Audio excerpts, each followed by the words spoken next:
Welcome students. Let's do a paragraph on visit to hills. Students, paragraphs are there in class 9, class 10, class 11th and class 12th also. So whenever you are writing any paragraph, you have to write around 120 to 150 words in a paragraph, and your all sentences should be arranged in a very logical manner. Okay, you need not change your paragraph. Okay, your words should have a variety. Okay, now let's do a paragraph on visit to hills. Most of you have enjoyed visits, different type of visits in your life, and this visit is about a hill station.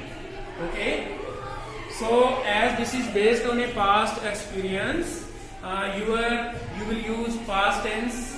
Okay, you will use past tense. Now just leave some space in the beginning of first line. A visit to hills is both a profit and pleasure. जब हम कभी भी visit के ऊपर जाते हैं, hills की visit के ऊपर जाते हैं, तो इससे हमें बहुत ज़्यादा प्रॉफिट भी मिलता है, फायदा भी होता है, और हम लोगों को प्लेजर भी मिलता है. It improves our mental and physical health. इससे हमारी फिजिकल और मेंटल हेल्थ है वो इम्प्रूव होती है. It breaks the monotony of our life. इससे हमारे जीवन की नीरसता को खत्म होती है. And enable us to spend a few days in the lap of nature. और हम अपने जीवन के कुछ दिन प्रकृति की गोद के अंदर जाकर के बिताते हैं. It was the end of May का महीना था. Hot winds blew day and night. रात और दिन के अंदर गर्म हवाएं लू चल रही थी. There was no respite even during nights. रात के समय भी बिल्कुल भी कोई भी आराम नहीं था. There was no sign of monsoon. Monsoon आने का भी कोई भी संकेत नहीं था. I had actually grown sick of my life. और मैं अपने जीवन से बिल्कुल ऊब चुका था.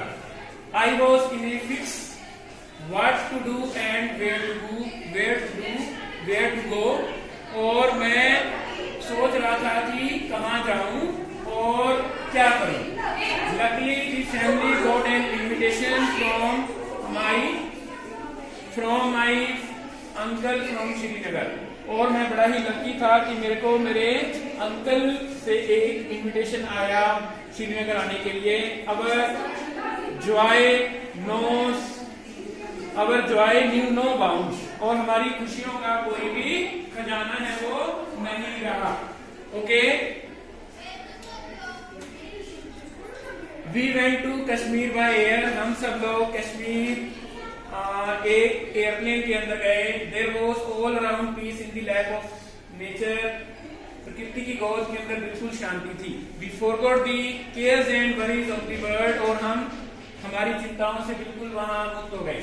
We enjoyed the floating gardens. वहां पर हमने गार्डन्स को देखा. हाउस बोट्स को देखा. And shikaras of the Dal lake. और डल लेक के अंदर जो शिकाराज हैं उसको एंजॉय किया. We spend a night in a house boat.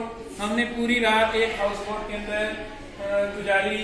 We all visited many springs. हमने वहां पर कई झरने देखे. Lastly we went to Pahalgam. अंत में हम पहलगाम गए. It is surrounded by hills on all side. Pahalgam के चारों तरफ भी हिल्स हैं. We spend a fortnight means a period of 15 days. We spent a fortnight in Kashmir. हम कश्मीर के अंदर 15 दिन तक रहे. And left the place most unwillingly. हम वहां से वापस आना नहीं चाहते थे और हमने वहां से फिर हम आ गए और हमने पहलगाम को छोड़ करके हम वापस आ गए. तो student, this is a paragraph on visit to hills. Okay, most of the time these type of paragraphs are there in your exams. Okay, so write in a very simple language. Your ideas should be arranged in a logical manner.